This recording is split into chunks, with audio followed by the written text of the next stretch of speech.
하나님이 아주 기뻐하실 것 같습니다. 우리 인사 나누십시다. 하나님 당신을 사랑하십니다.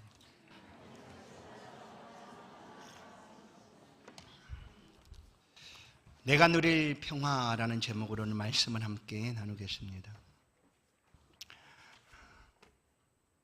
예배하는 이 시간 다시 한번 주의 모든 성도들 가운데 주의 평안이 가득 넘치는 복된 시간 되기를 주의 이름으로 축복합니다. 주의 평안이 우리 가운데 있다라는 것은 하나님이 우리 함께 계시다라는 것과 같습니다. 우리 인생의 가장 큰 축복을 우리가 어떻게 여길까? 무엇을 우리 인생의 가장 축복으로 여길 수가 있을까? 그것은 바로 하나님이 주신 평화가 아닐까 생각해 봅니다. 이 하나님의 평화는 우리 가운데 시작된 축복의 시작입니다. 우리의 심령이 주의 은혜로 평안을 얻게 되면 그 평안한 삶을 우리는 이 땅에서도 마음껏 감사와 기쁨으로 살아갈 수가 있습니다. 평강의 왕으로 주님이 우리 가운데 오셨습니다. 오시는 그날 밤 새벽 천군 천사가 예수 그리스도의 오심을 이렇게 노래합니다. 누가복음 2장 14절 지극히 높은 곳에서는 하나님께 영광이요 땅에서는 기뻐하심을 입은 사람들 중에 평화로다. 아멘. 평강으로 그리스도 예수는 우리 가운데 평화의 왕으로 오셨습니다. 오늘 본문은 예수님께서 예루살렘에 입성하시고 있는 모습입니다. 많은 유대인들이 그 예루살렘, 헤롯이 유대인들의 마음을 얻기 위하여 지었던 그 예루살렘 성전을 보고 놀라워했습니다. 이야, 이렇게 멋지고 아름다운 성전이 우리 가운데 있다 하는 것이 그들의 자랑이었습니다. 그러나 예수님은 그 성전을 보시고 우셨다라고 말합니다. 그리고 오늘 42절 말씀을 보시면 이르시되 너도 오늘 평화에 관한 일을 알았더라면, 평화에 관한 일을 알았더라면, 유대인들은 그들의 평화가 어떻게 지속되는지, 그들이 가진 좋은 성전이 있으면, 그들이 가지고 있는 여러 가지 그들의 것이 있으면, 재물이 있든지 강한 힘이 있든지, 그러면 그들의 평화가 지켜지는 줄로 여겼습니다. 그러나 오늘 주님으로 말미암아 주시는 평화가 이 땅에 오고 있음에도 불구하고 그들은 그 주님의 평화를 알지를 못했습니다. 평강의 주를 깨닫지도 못했습니다. 그래서 그들은 얼마 지나지 않아 불과 수십 년 지나기 전 이 그들이 보고 좋아했던 그 예루살렘 성전은 완전히 파괴되고 말았습니다. 바로 이 말씀을 통하여 예수님께서 오늘 너희가 평화에 관한 일을 알았더라면, 성도 여러분, 우리 가운데 주께서 평화를 주시는 분명한 이유가 있습니다. 그것은 우리가 그 평안 가운데 살아가기를 원하고, 또한 우리가 살아가는 가정도, 사회 속에서도, 또한 삶의 자리에서도 이 평화의 사도가 되어서 살아가도록 우리 가운데 이 평화를 주시고 있다라는 것입니다. 주님이 주신 이 평안함을, 평화를, 평강을 우리가 어떻게 더 확장시키고 또한 그 주님의 평안 가운데 우리가 살아갈 수가 있을까? 평화의 사람으로 우리가 삶을 살아갈 수가 있을까? 첫 번째는 예수 그리스도는 나를 위하여 평화를 주시기 위하여 이 땅에 오셨다. 예수 그리스도는 나의 평화를 위하여 우리 가운데 오셨다라는 사실을 우리가 기억해야 합니다. 예수님은 예루살렘에 오셔서 그것을 보고 기뻐하는 사람들 앞에 우셨습니다. 그리고 예수님은 십자가에 일주일도 지나기 전 십자가에 못 박히셨습니다. 그러나 주님의 십자가에 못 박히심을 인하여 예수님께서 우리 가운데 오신 그 평화를 완성해 주셨습니다. 우리의 구원을 이루셨고 우리로 하여금 영원한 평화 가운데 살아갈 수 있도록 은혜를 베풀어 주셨습니다. 그 주님은 2000년 전에 그 일을 행하실 뿐만 아니라 오늘 이 평화를 기대하고 우리의 삶에 주의 평안으로 채워져 가기를 원하는 주의 백성들의 삶에 지금 찾아오셔서 내가 너에게 평강을 주노라 말씀하시고 있는 줄로 믿습니다. 요한복음 14장 27절 평안을 너에게 끼치노니 나의 평안을 너희에게 주노라 말씀합니다. 나의 평안을 너에게 주노라. 내가 주는 것은 세상이 주는 것 같지 않다. 요한복음 16장 33절 내 안에서 평안을 누리게 하려 함이라. 너희가 환난을 당하나 세상을 이겼다. 무엇으로? 이 평안으로 이겼다라고 주님은 우리 가운데 지금 오셔서 이 평안을 주시고 계시는 줄로 믿습니다. 우리 가운데 주시는 주의 평안이 여러분의 심령 속에 가득 차기를 주의 이름으로 축원합니다.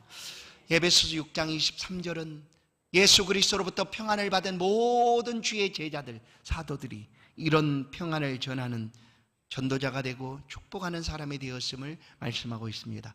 아버지 하나님과 주 예수 그리스도로부터 평안과 믿음을 겸한 사랑이 형제들에게 있을지어다. 주의 평안이 너에게 있을지어다 하고 어디서든지 평화의 사람이 되어서 평안을 전하는 그런 제자들이 되었다라는 것입니다. 그러나 성도 여러분, 우리 가운데 주님이 평안함이 때로는 깨어지는 순간이 다가옵니다. 깨어지고 우리 안에 평화가 사라져버리는 순간이 다가올 수도 있습니다. 주의 제자들에게 얼마 지나지 않아 이 평안이 깨어지는 순간이 다가왔습니다. 바로 그리스도의 십자가의 죽으심의 순간이죠. 그래서 제자들은 이 평안을 그들 가운데 소유하고 있었음에도 그들은 숨어야 했습니다. 두려워, 무서워, 벌벌 떨어야 했습니다. 그들이 한 집에 머물러 문을 걸어 잠그고 있던 그때에 십자가에 죽으신 지 3일이 지난 어느 날 새벽 예수님께서 그들 가운데 오셨습니다. 오셔서 말씀하십니다. 너에게 평강이 있을지어다. 평안이 깨어지고 있고 평안이 사라져버린 성도들에게 지금 찾아오셔서 주님이 이렇게 말씀하고 계십니다. 너에게 평강이 있을지어다. 요한복음 20장 19절 너에게 평강이 있을지어다 말씀하십니다. 또한 26절 말씀, 아니 그때 함께 있지 않았던 도마가 나는 예수님을 믿을 수가 없어, 살아났다는 것을 알 수가 없어 하고 있던 그 도마에게도 찾아와서 예수님은 또다시 말씀합니다. 문들이 닫혀 있었으나 예수님이 그 가운데 들어오셨습니다. 그리고 너희에게 평강이 있을지어다. 아멘. 사랑하는 성도 여러분, 지금 우리의 평안이 깨어졌습니까? 이 평화가 내게서 사라졌습니까? 그러나 지금 주님이 지금 우리를 찾아오셔서 깨어진 평안을 다시 한번 회복시켜 주시고 우리 가운데 이 평강을 허락해 주시는 줄로 믿습니다. 주의 말씀을 들을 때 성령의 역사를 통하여 우리 안에 충만한 평강을 베풀어 주실 줄로 믿습니다. 우리 가운데 신 예수 그리스도를 찬양합니다. 뿐만 아니라 이 시간 주시는 주의 평안이 우리에게뿐 아니라 우리의 가정과 살아가는 삶의 터전 속에 놀라운 축복으로 임하기를 간절히 축원합니다. 주님은 우리를 위하여 우리의 평안을 위하여 이 땅에 오셨습니다. 나의 평안을 위하여 오셨다라고 말씀하십니다. 우리 또한 이 평안을 가지고 주신 평안을 붙잡고 주님을 따라가야 합니다. 내게 다가오신 그 주님, 그 평안을 우리 가운데 주시기 위하여 다가오신 예수 그리스도, 우리도 그 평안을 받고 우리도 주님을 따라 나아갑니다. 고백합니다. 주여 나를 평화의 도구로 써주소서라는 그런 성 프란시스코의 기도처럼 우리도 간절한 마음으로 주님 나도 평화의 도구로 써 주옵소서 하는 그런 마음을 가지고 주를 따라가게 됩니다. 그런데 기억하십시오. 주께서 우리 가운데 이 평화를 주시기 위하여 그냥 이루어진 평화가 아니라는 것이죠. 우리의 온전한 평강을 주님이 우리 가운데 주시기 위하여 주님은 자신의 전부를 우리 가운데 내어주셨습니다. 그것이 바로 생명을 십자가에 내어주신 일입니다. 그리고 우리 가운데 온전한 평화를 허락해 주셨습니다. 그렇게 우리 가운데 주의 평강이 다가오게 되었습니다. 우리도 이 평화를 가지고 주를 따라가야 합니다. 성도 여러분, 주님이 내어주셨던 것처럼 이 평화를 우리가 지속하기 위하여 이 평화를 계속 우리의 삶에 간직하기 위하여 내가 내어주어야 될 것이 있습니다. 그러나 걱정하지 마십시오. 여러분에게 무엇을 달라고 말하는 것이 아닙니다. 주의 말씀 그대로를 들으시고 그 말씀 앞에 순종하며 엎드리면 주께서 우리 가운데 주신 평안을 우리는 영원토록 간직하고 평화의 사람으로 평화의 사도로 이 땅을 살아가게 될 수가 있습니다. 그러면 주님이 우리를 위하여 생명을 내어주셨던 것처럼 우리는 구체적으로 어떤 것을 주님 앞에 내어놓고 이 평화를 지속할 수가 있을까? 두 가지만 생각하겠습니다. 첫 번째는 용서입니다. 자기 용서입니다. 나를 용서하라는 것입니다. 나를 용서하여야 우리 안에 평화가 찾아옵니다. 블랙박스가 있지 않습니까? 요즘 CCTV라고 표현하기도 하고 어디서든지 광고하는 것처럼 모든 것을 다 본다고 얘기합니다. 맞습니다. 다 봅니다. 다 기록이 됩니다. 사고가 크게 나면 비행기에 있는 블랙박스를 회수해서 살펴봅니다. 차량도 마찬가지고 어떤 사고가 일어나게 되면 기록되어 있는 블랙박스 CCTV를 살펴보게 됩니다. 하나님 우리를 창조하실 때 우리의 모든 삶의 기억들을 남겨두는 이와 같은 장치가 우리 안에 있습니다. 그 장치가 무엇일까? 우리의 기억이겠죠. 그런데 이 기억을 담아두는 장치가 무엇일까? 그것은 사람마다 주신 양심이라는 장치가 아닐까 싶습니다. 양심이에요. 양심.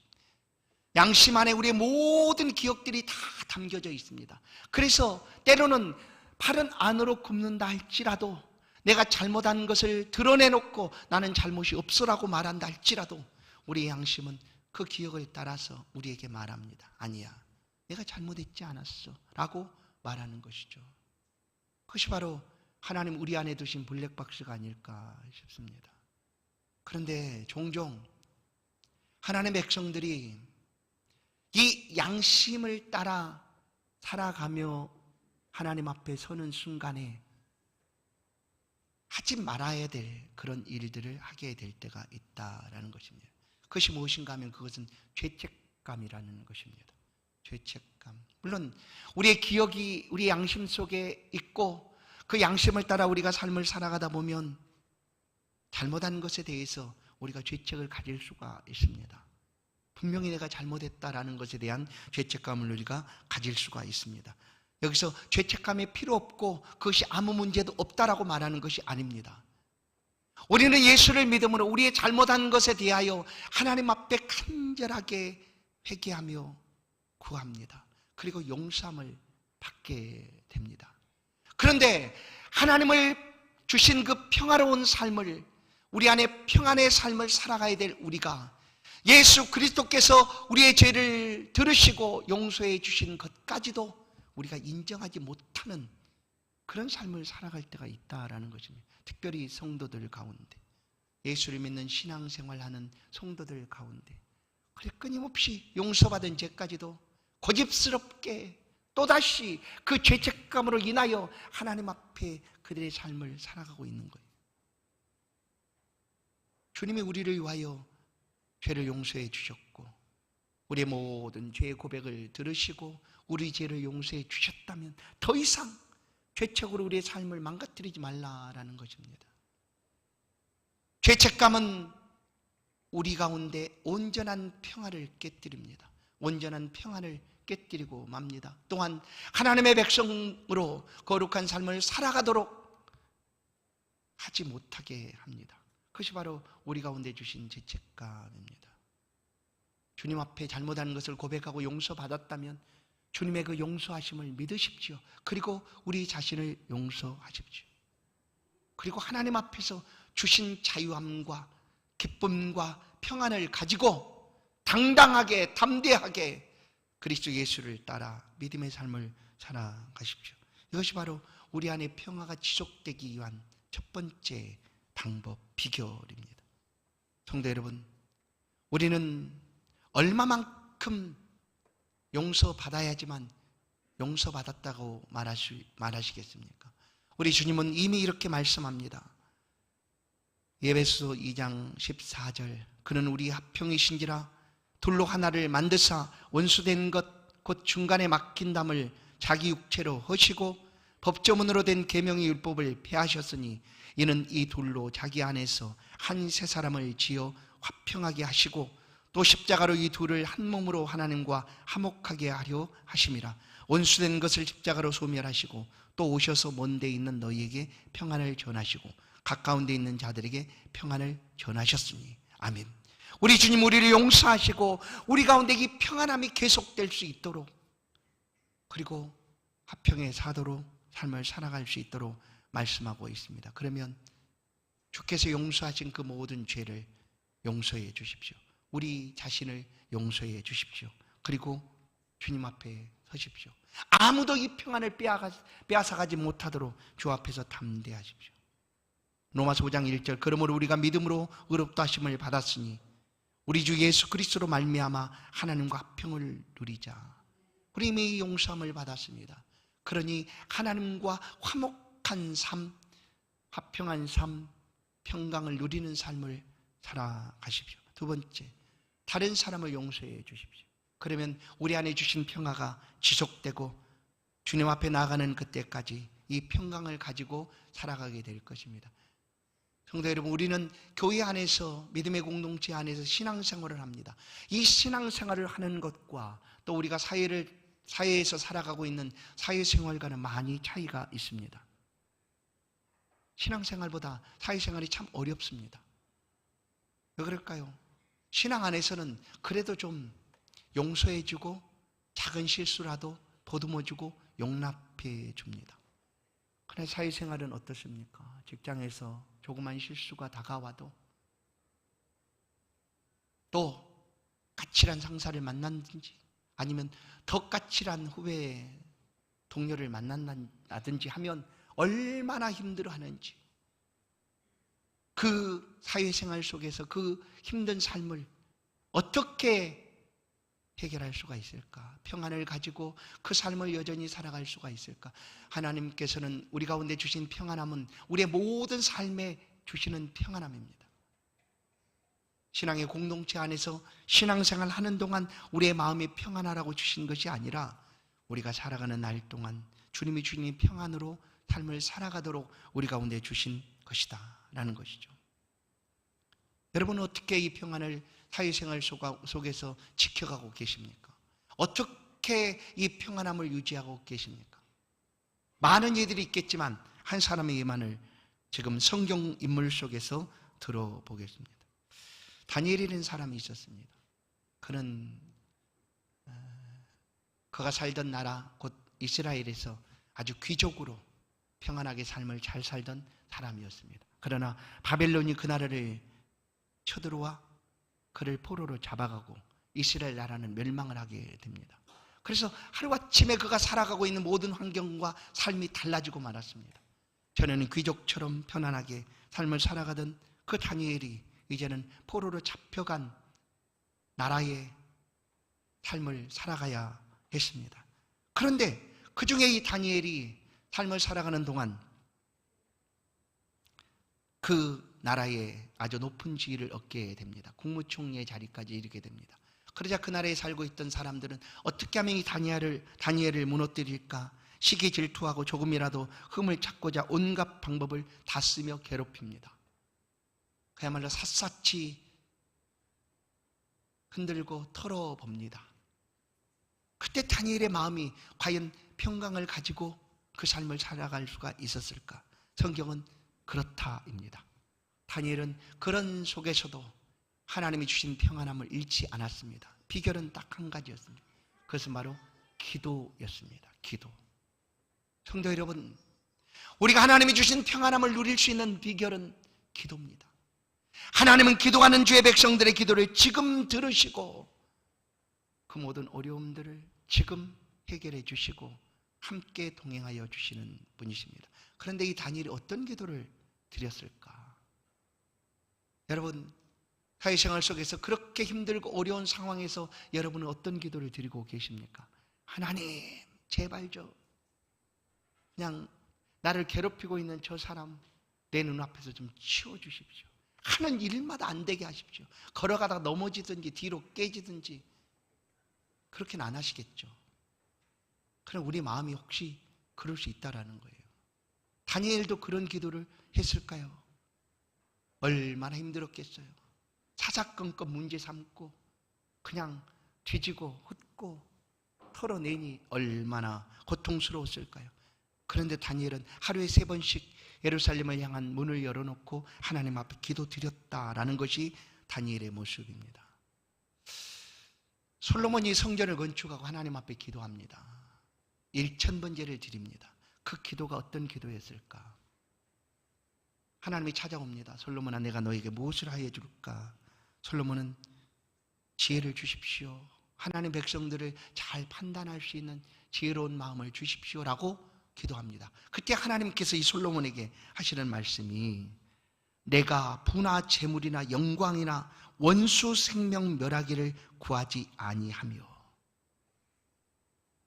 솔로몬은 하나님 앞에 원수 생명 멸하는 기도를 하지 않았습니다. 우리의 시편 150편을 보면 그 중에 저주시도 사실 있습니다. 저주시. 하나님이여, 나를 괴롭게 하는 저를 온전한 모습으로 지옥에 내려가지 못하게 하십시오. 하나님, 그의 후손이 대대로 빌어먹게 하십시오. 뭐 이런 저주들이 있어요. 근데 다니엘은 이런 저주의 기도를 하지 않았어요. 솔로몬도 그랬던 것처럼. 또 주의 제자들도 마찬가지였어요. 얼마나 어려움을 겪었을까. 초대교회가 왕성하게 부흥하는 그때에 그냥 그들은 수많은 환난과 고난을 만나게 되었습니다. 그때 그들이 드린 기도는 이렇습니다. 사도행전 4장 29절 주여 이제도 그들의 위협함을 굽어보시옵고. 이거예요. 하나님 아시죠?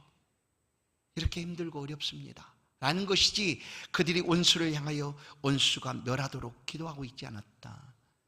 로마서 12장 14절 너희를 박해하는 자를 축복하라. 축복하고 저주하지 말라. 예수 그리스도는 원수 갚는 것은 하나님께 맡기라. 그리고 너는 원수를 축복하라라고 주님이 말씀하기도 합니다. 이 다니엘의 기도는 원수를 저주하는 기도가 아니었어요. 하나님 아시죠?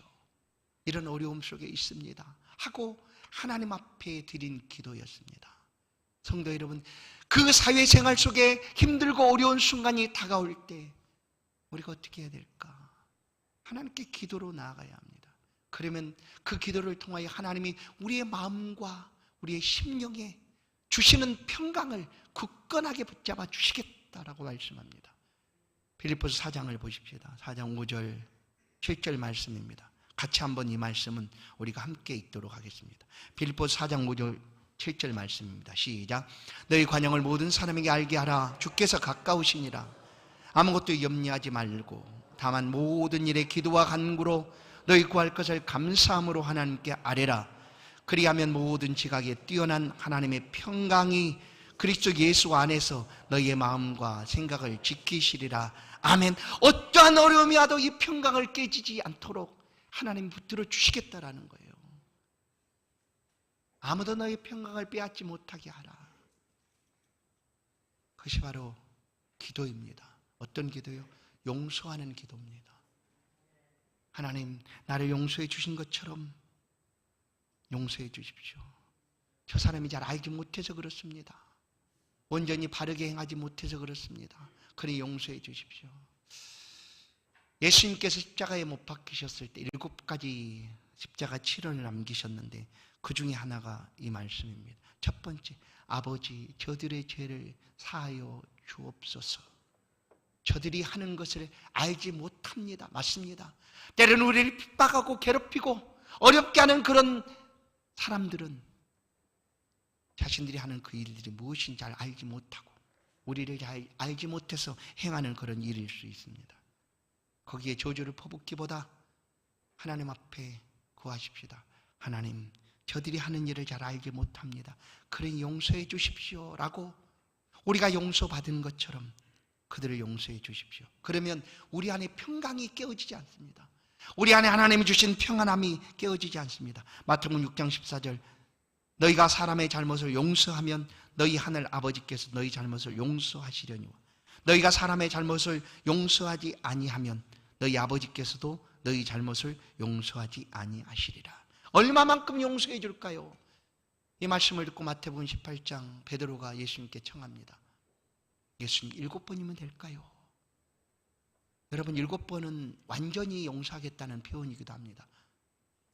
그랬는데 예수님은 아니 70번씩 7번까지도 용서해야지 라고 말씀합니다. 왜 그런가 하면 우리가 용서하지 못하면 우리의 마음의 평강이 깨어지고 사라집니다. 아무도 우리의 마음의 평안을 빼앗지 못하게 하십시오. 깨뜨리지 못하게 하십시오. 그것이 우리의 죄책감이든지 용서하지 못한 죄든지 그것으로 인하여 우리의 마음이 깨어지지 않도록 하십시오. 왜냐하면 주께서 우리 가운데 평강을 주시기에 오셨기 때문이고, 이 평화가 우리 안에 가득 찰 때 우리는 세상에 주의 평안을 나누고 화목의 사친이 되어 하나님의 뜻을 전할 수 있기 때문입니다. 성도 여러분, 내가 누릴 평화가 무엇입니까? 그리스도 예수께서 주신 평화인 줄로 믿습니다. 오늘 예수님은 성을 보고 우셨습니다. 왜 우셨을까? 말씀하신 그대로 그들은 자신들이 가진 것이 평화를 지켜줄 줄 알았습니다. 이 좋은 것들이 그들의 평화를 지켜줄 줄로 알았습니다. 여러분, 온전한 평화를 지키는 것은 힘도 아니고 재물도 아니고 권세도 아닙니다. 오직 그리스도 예수의 은혜입니다. 하나님이 주시는 은혜입니다. 그것이 온전한 평화를 우리 가운데 가져다 줍니다. 예루살렘, 그 좋은 예루살렘의 모양도 모습도 AD 70년 로마 장군에 의하여 완전하게 무너지고 말았습니다. 그러나 주께서 주신 평화는 어떤 상황이 와도 흔들림 없이 우리의 심령 속에 자정하고 계실 줄로 믿습니다. 이 주님이 주신 평화를 누리십시오. 우리 자신을 용서하시고 다른 사람을 용서해 주십시오. 그래서 우리 가운데 주신 그 평안을 마음껏 누리시고 주 안에서 살아갈 수 있기를 주의 이름으로 간절히 축원합니다. 요한복음 20장 21절을 보면 예수께서 또 이르시되 너희에게 평강이 있을지어다. 아버지께서 나를 보내신 것 같이 나도 너희를 보내노라 말씀합니다. 이제 이 주님이 주신 평화를 우리가 소유했습니다. 이 소유한 평화를 가지시고 우리가 살아가고 있는 삶의 자리로 나아가십시다. 가정이든지 일터든지 또한 우리가 거하는 모든 장소에서든 이 평화를 전하는 주의 평화의 사람이 되어 가십시다. 그래서 이 평강을 통하여 이 세상 속에 우리 가운데 평화 주신 하나님의 뜻이 부족하지만 우리를 통하여 조금이라도 넓혀져 가고 확장되어지고 확대되어 가는 그런 놀라운 은혜가 주의 백성들을 통하여 있기를 간절히 축원합니다. 하나님 감사합니다. 우리 가운데 주신 이 평화를 우리가 꼭 붙잡기를 원합니다. 어떤 것으로도 깨어지지 않고 이 평안을 간직하고 유지하기를 원합니다. 나를 용서하여 주옵소서. 내게 용서함이 있게 하여 주옵소서. 다른 사람을 향한 용서도 우리 가운데 있게 하여 주시고 우리가 하나님을 향하여 드리는 기도를 통하여 하나님께서 베풀어 준 이 평강이 우리의 삶에 여전히 계속될 수 있도록, 그래야 세상 속에 우리가 평화의 사람이 되어갈 수 있도록 하나님의 평강을 나누고 주의 평강을 나누는 그런 복된 우리의 자리가 될 수 있도록 은혜 베풀어 주옵소서. 주의 백성들 한 사람 한 사람 심령 가운데 주의 넘치는 평안을 허락하여 주옵소서. 예수 그리스도의 이름으로 기도하옵나이다. 아멘. 찬송 413장입니다.